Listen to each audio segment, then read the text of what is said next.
Services are deeds, processes, and performances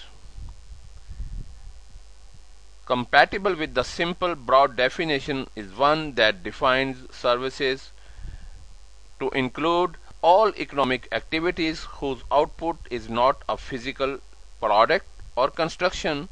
It is generally consumed at the time it is produced and provides added value to in forms such as convenience, amusement, timeliness, comfort, or health. They are essentially intangible concerns of its first purchaser. Service is largely intangible, that is, it is not material. A product is tangible, that is, it is a material since you can touch it and own it. A service tends to be an experience that is consumed at the point where it is purchased and cannot be owned since it quickly perishes. So often marketers talk about the nature of its service as number one, inseparable.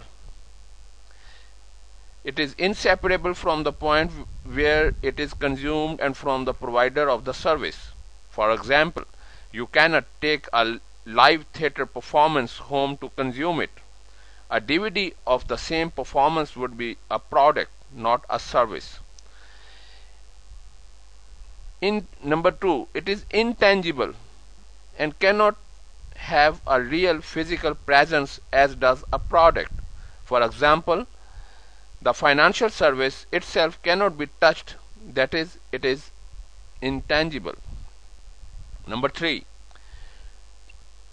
service is perishable,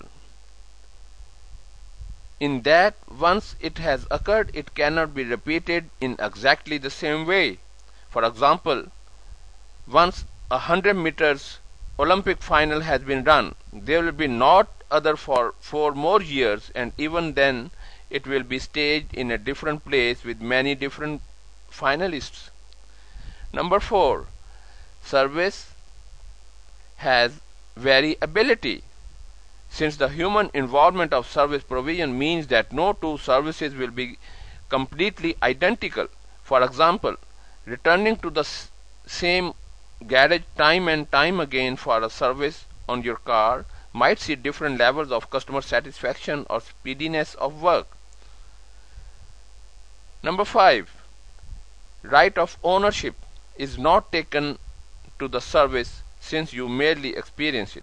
For example, an engineer may service your air conditioning, but you do not own the service, the engineer or his equipment.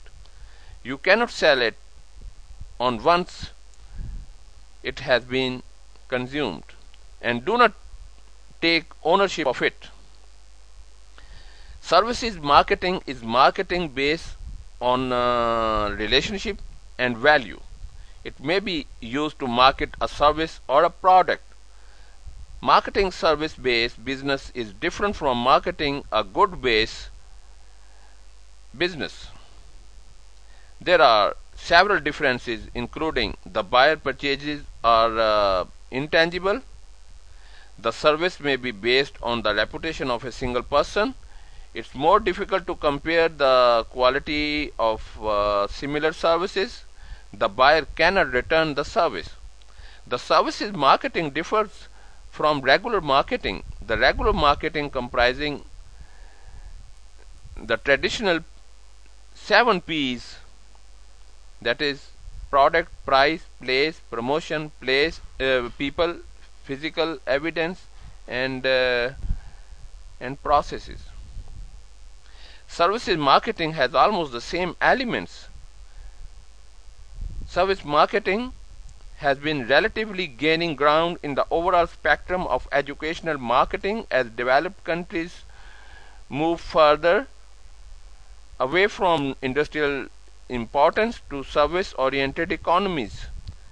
In particular, developing a marketing strategy is much the same for products and services, in that it involves selecting target markets and formulating a marketing mix.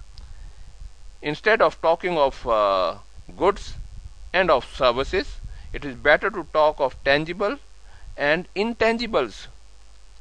Marketing a physical product is often more concerned with intangible aspects, that is, frequently the product, service, elements of the total package, than with its physical. After sales service is very important in service sector. In the factory we make cosmetics. In the store we sell hope. Arguably, service industry marketing mere approaches the problems from the opposite end of the same spectrum. My blog asifjamil.wordpress.com offers an enormous data on the subject for enhancing your knowledge. You can also log on to my website www.asifjamil.com and view my profile. God bless you.